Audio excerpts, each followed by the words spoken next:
This phrase ends fights won. Fights are fueled by defensiveness, not disagreement. Think back to the last time you had a fight with someone you cared about. It probably wasn't about the thing you thought it was. It wasn't really about who forgot to take out the trash, who didn't call back, or who misunderstood what was said. Those were just sparks. The fire started when one of you felt attacked, and then defended yourself. Defensiveness is gasoline. That's what keeps fights alive. When someone criticizes us, or even hints that we might be wrong, our natural instinct is to protect ourselves. It's survival. The brain reads criticism as danger, and before we know it, we're either explaining, denying, or throwing the blame right back. And once defensiveness shows up, the other person mirrors it. Now you've got two walls facing each other, no doors, no windows, just stone slamming against stone. But here's what's interesting. Disagreement by itself is not the problem. You and I could disagree on politics, music, or how to load the dishwasher, and it wouldn't have to become ugly. The problem is when disagreement turns into defense mode. Think about it. If I say, "I don't like that idea," and you immediately reply with, "Well, you don't understand what I meant," we've already shifted the conversation away from understanding and into territory where we're both fighting to be right. And the more we defend, the less we listen. The less we listen, the more misunderstood we feel. And what happens when we feel misunderstood? We defend harder. It's a cycle, one that never ends well. But the power comes in recognizing that the cycle doesn't need two people to stop, it only needs one. If you can resist the pull of defensiveness, you can shift the whole dynamic. Let's take a real example. Imagine your partner says, "You never help around the house." Instantly, your defense mechanism kicks in. You want to say, "That's not true. I did the dishes yesterday." Or, "Well, you don't notice what I do help with." That's defensiveness. And even if your words are technically true, the message underneath is, "I'm not listening to how you feel. I'm too busy protecting myself." Now, what if instead you pause, you take a breath, you respond with, "I hear you, you may be right. Maybe I haven't been showing up the way I should." Suddenly, you've taken the gasoline out of their hands. There's nothing to keep the fire burning. The tension drops because you didn't fuel it. This doesn't mean you're admitting to something you don't believe.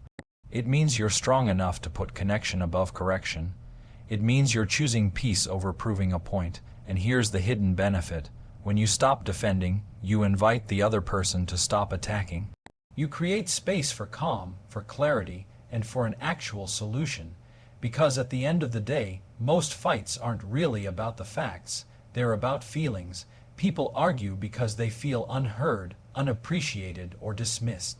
Defensiveness magnifies those feelings, but when you resist it, when you give a response that shows openness instead of defensiveness, the entire conversation takes a different shape. So the next time you feel your chest tighten, your voice rise, your mind searching for the perfect come, ask yourself, is this my disagreement speaking, or is this my defensiveness? Because if it's defensiveness, the smartest move you can make is silence, patience, or even just that simple phrase, "You may be right." It's not about letting the other person win. It's about choosing not to lose the relationship to a fight that was never really about the issue anyway. Disagreements are natural, they're human, they even help us grow, but defensiveness, that's optional, and when you remove it, you remove the fuel, no fire, no fight, just space for understanding. That's where peace begins. 2. Validation is more powerful than victory. Every argument has a fork in the road. One path is about winning, the other is about connection. Most of us, without realizing it, keep sprinting down the path of victory. We want the last word. We want the other person to finally nod and say, "Okay, you were right." But here's the catch. Even if we win, the relationship loses, because in a fight, winning often means someone else has to feel small. And when people feel small, when they feel dismissed or silenced, the relationship shrinks with them. That's not victory, it's collateral damage. Now let's talk about validation. Validation is the secret ingredient that most of us skip, but it changes everything. Validation says, I see you, I hear you, your feelings make sense. Notice validation is not agreement. You don't have to share someone's perspective to acknowledge it's real for them. Think of it like this. If you're walking down a path and someone says, that hill looks steep, you don't need to argue, no, it's not, I've climbed steeper. You can simply say, yeah, I can see how it looks that way.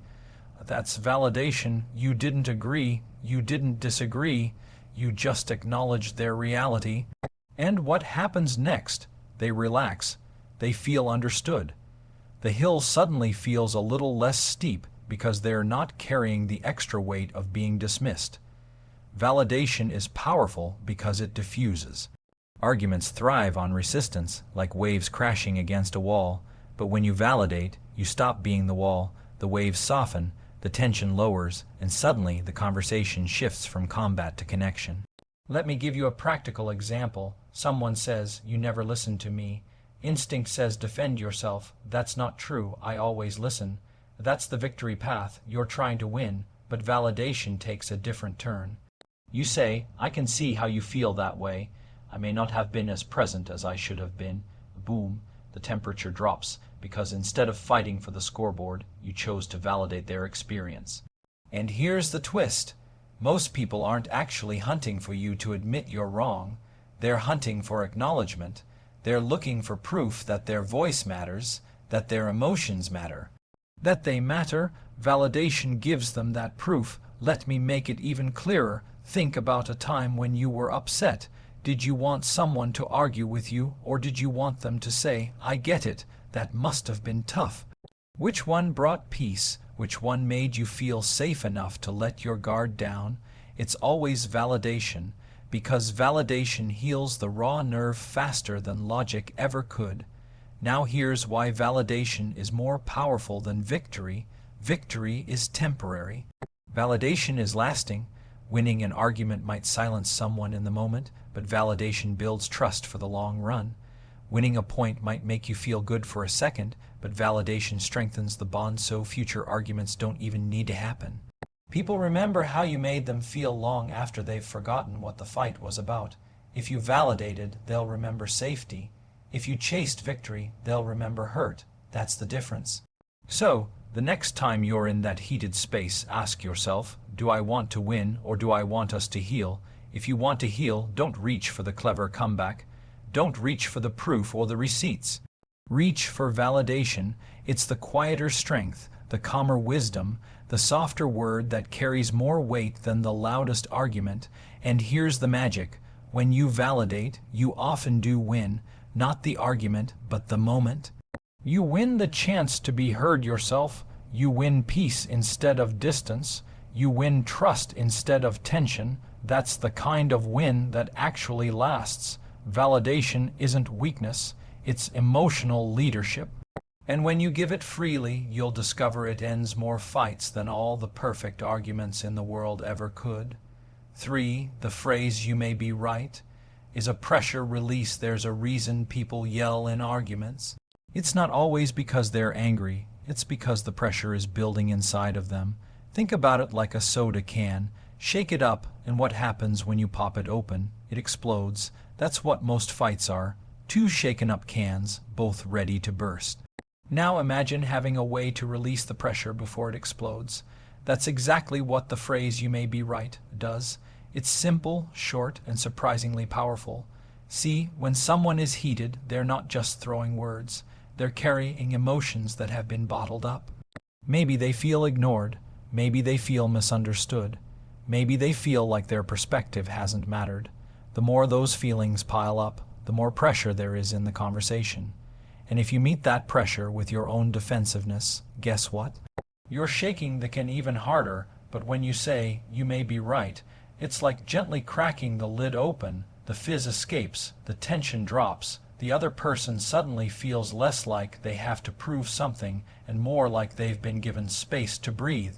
Let's pause for a second, because some people misunderstand this. Saying "you may be right" does not mean you're admitting you're wrong. It doesn't mean you're giving up ground. It doesn't mean you're weak. It means you're wise enough to de-escalate. You're saying, I don't have to fight you to hear you. That's what makes this phrase a pressure release. It gives the other person what they're really craving. Not your surrender, but your acknowledgement. Here's an example. Someone says, you don't care about this relationship the way I do. That's heavy. The instinct is to argue. Of course I care. I've done this and this and this. But where does that go? Straight into defensiveness. Pressure rises.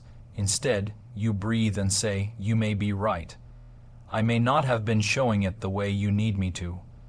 Suddenly, instead of matching pressure with pressure, you've given them a way out of the fight. You cracked the can just enough to stop the explosion. And here's the irony. When people feel that release, they often soften. They stop pressing as hard. They might even come back with, well, maybe I overreacted. That's the power of removing pressure. They don't need to keep swinging when there's no fight to swing at. Think of arguments like a tug-of war, each person pulling harder, waiting for the other to collapse. But what happens if you suddenly let go of the rope, not in defeat, but in calm strength? The other person stumbles, yes, but more importantly, the game stops, the tension vanishes. You've ended it by refusing to fuel it. That's what you may be right does. It's letting go of the rope, not to give up, but to give peace a chance. There's also another layer here. Saying this phrase shows emotional maturity. It signals that you don't need the win to feel secure in yourself. And when someone sees that you're not desperate to fight, it makes them feel safer with you. They may not even consciously realize it, but they'll sense it. This person isn't against me, they're with me. Pressure breaks things, relationships, trust, connection.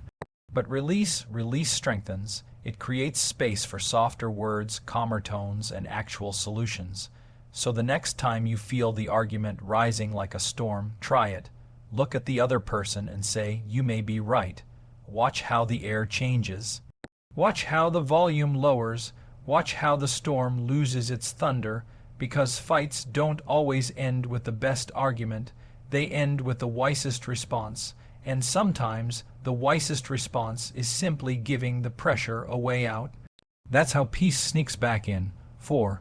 It protects relationships over egos. Let's be honest. Most fights aren't about truth. They're about pride. They're about ego. They're about that deep need inside each of us to be seen as competent, respected, and right. That's human nature, but when ego runs the conversation, the relationship takes the hit. Think about the last time you won an argument. You walked away knowing you had the better points, maybe even silenced the other person. Did it feel good in the moment? Probably. But what about the relationship afterward? Was there tension? Was there distance? Did the connection feel stronger or weaker? That's the cost of putting ego first. Victory for the self, but loss for the relationship. See, when you insist on proving you're right, you send the unspoken message. My need to win is more important than our need to connect, and that message sticks. People may forget the words, but they won't forget the sting of being pushed down just so someone else could stand taller. But when you use the phrase, you may be right, when you de-escalate, when you refuse to fuel the fight, you're protecting something far bigger than your pride. You're protecting the bond. You're saying, this relationship matters more to me than being right in this moment. And that, my friend, is real strength. Because think about it, what's more valuable, walking away with a temporary sense of being right, or walking away with a relationship that feels respected, cared for, and safe? One feeds your ego, the other feeds your life. Egos crave the spotlight. Relationships crave safety. The phrase, you may be right, flips the focus. Instead of shining the light on yourself, you shine it on the connection. You're not throwing away your perspective. You're choosing not to weaponize it. You're saying, I could fight you, but I'd rather keep us whole. And here's the beautiful twist. When you protect the relationship, you actually protect yourself too. Because relationships are where our joy, comfort, and support come from. Winning arguments won't hold you when life gets hard. Relationships will. Ego whispers, don't let them walk over you. But humility responds, I don't need to step on them to stand tall. Protecting the relationship doesn't mean you're weak, it means you're wise enough to see the bigger picture. Here's a scenario. Let's say your coworker accuses you in a meeting. You didn't pull your weight on this project. Instantly, your ego wants to rise up. It wants to list every late night, every email, every ounce of effort you gave. It wants to embarrass them back. That's ego's way. But what if instead you calmly said, you may be right. Maybe I could have communicated my part better. That one line not only protects your professional relationship, it also signals emotional intelligence. It takes the fire out of the room. Suddenly, instead of tearing each other down, you've set the tone for a healthier path forward. Now imagine applying that same principle at home, with family, with friends, with the people who actually matter most. Arguments will come, disagreements are inevitable, but in those moments, if you can remind yourself, this person is more important than my pride, you change everything. You move from me versus you to us together. You move from ego battles to relationship building. And in doing so, you create an environment where trust grows, respect deepens, and peace becomes the norm. Here's the truth. Egos build walls, but relationships build bridges. Every time you choose the phrase, you may be right, over defensiveness, you're laying down another plank in that bridge.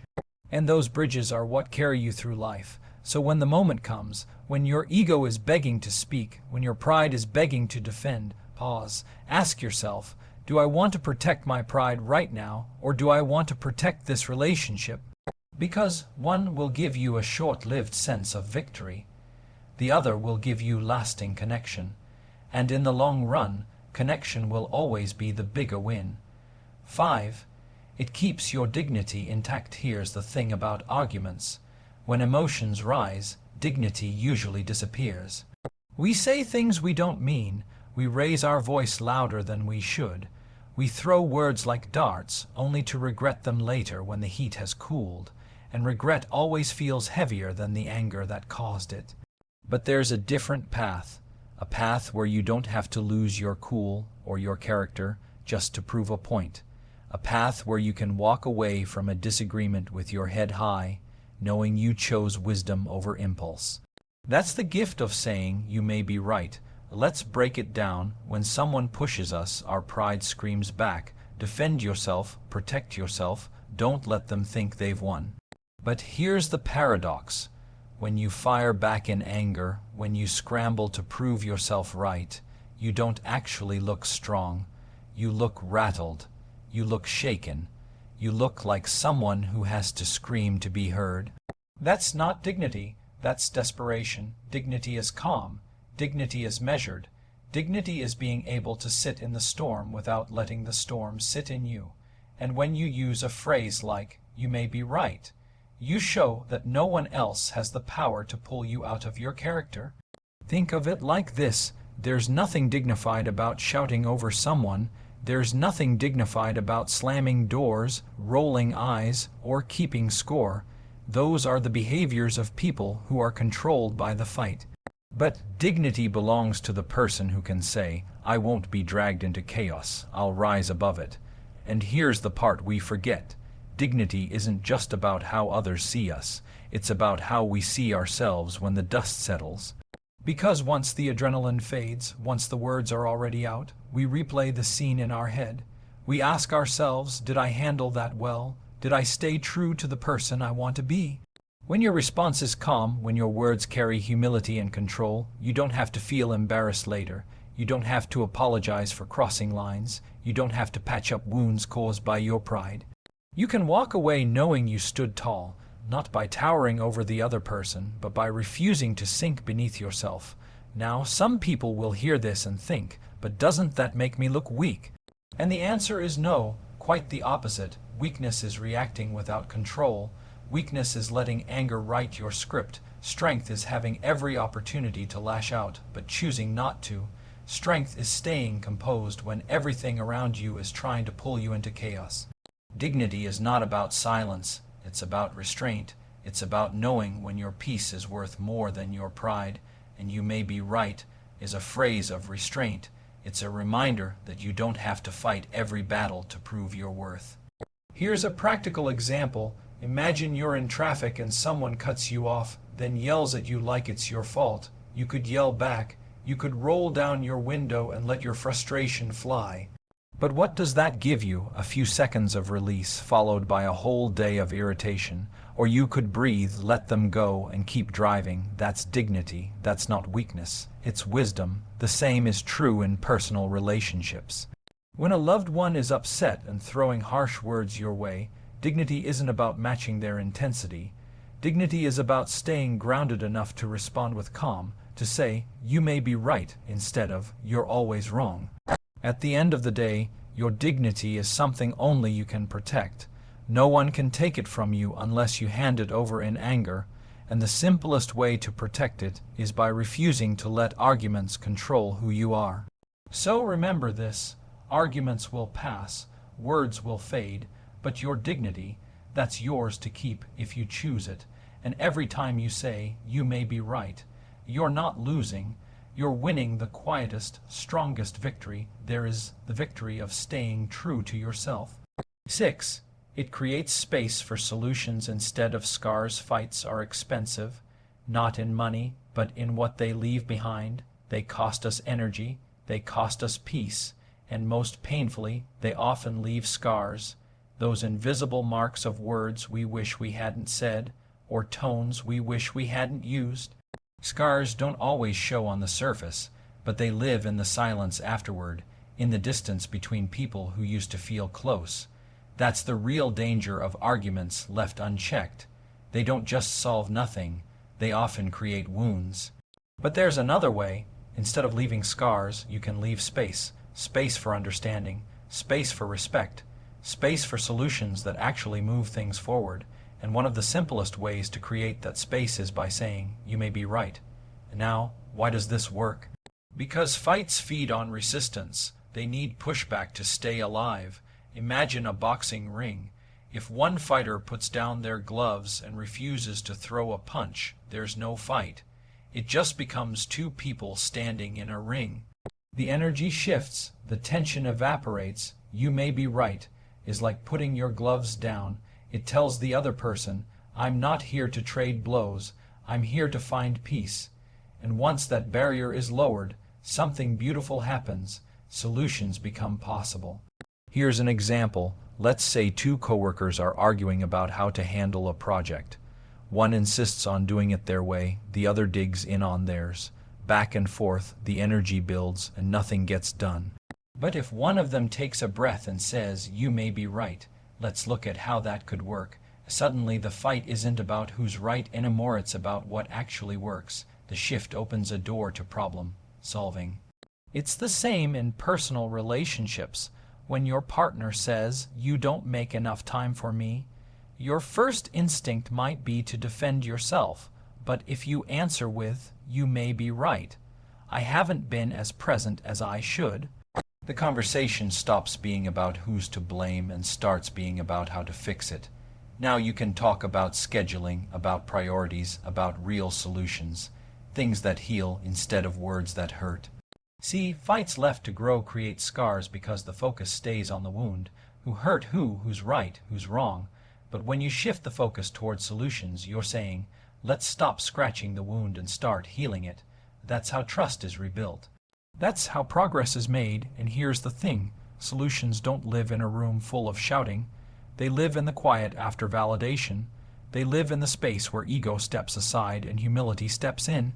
They live in the moment when one person chooses to stop the spiral and instead open the door to peace. Scar conversations are heavy. They drag relationships backward. Solution conversations are light. They carry relationships forward. And the difference between the two often comes down to one phrase: "You may be right." It's a small sentence, but it does big work. It clears the air. It lowers defenses. It signals respect, and it makes the other person far more willing to meet you halfway, because people are far more open to hearing your perspective after they feel you've respected theirs. So here's the choice in every argument. Do you want to leave scars, or do you want to leave solutions? Do you want to carry regret, or do you want to carry peace? Do you want to replay the fight, or remember how it ended in calm? The answer is simple, but not always easy. It takes strength to step back when your pride wants to step forward. It takes courage to choose connection over correction, but every time you do, you're not just ending a fight. You're building a healthier, stronger foundation for the relationship. At the end of the day, fights come and go, but scars can last a lifetime. Why not choose solutions instead? Why not choose the phrase that ends fights, heals wounds, and opens the door to peace? That choice is always in your hands, and the phrase is always on your lips. You may be right. Protecting peace over proving points, we've walked through a lot together. We've seen how fights aren't really fueled by the issues themselves, but by defensiveness. We've discovered that validation matters more than victory. We've learned that the phrase "you may be right" is more than words.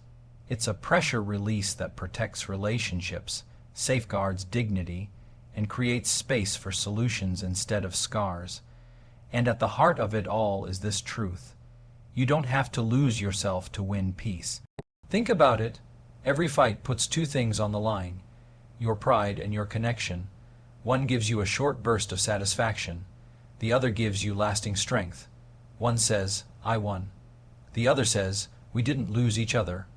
Which one do you really want to walk away with? The phrase "you may be right" isn't about surrender. It isn't about giving up ground. It's about stepping into wisdom, maturity, and strength that most people never tap into. It's about refusing to let your ego write checks your heart can't cash. Because here's the truth: when you protect the relationship, you protect yourself. When you choose validation, you choose peace. When you trade defensiveness for humility, you build bridges instead of walls. And when you leave space for solutions, you leave behind trust instead of scars. So the next time the heat rises, the next time the argument feels like it's about to spiral, remember, the fight doesn't have to own you. You have the power to end it, not with more words, not with sharper comebacks, but with one simple phrase: "You may be right." It's not weakness, it's strength. It's not surrender, it's leadership. It's not giving in. It's choosing to rise above, and when you live this way, something changes. Your conversations change, your relationships change, your peace changes, because you're no longer chained to the need to be right. You're free to protect what actually matters, the people and the peace you love most. So let this be your reminder: arguments will come, disagreements are part of life, but fights don't have to own your story. You have the key to end them, and it's already in your hands, waiting on your tongue. 4 simple words: you may be right, choose peace, protect your dignity, value connection over correction, and watch how your relationships grow stronger, safer, and deeper than ever before. That's not just how you end fights, that's how you live free.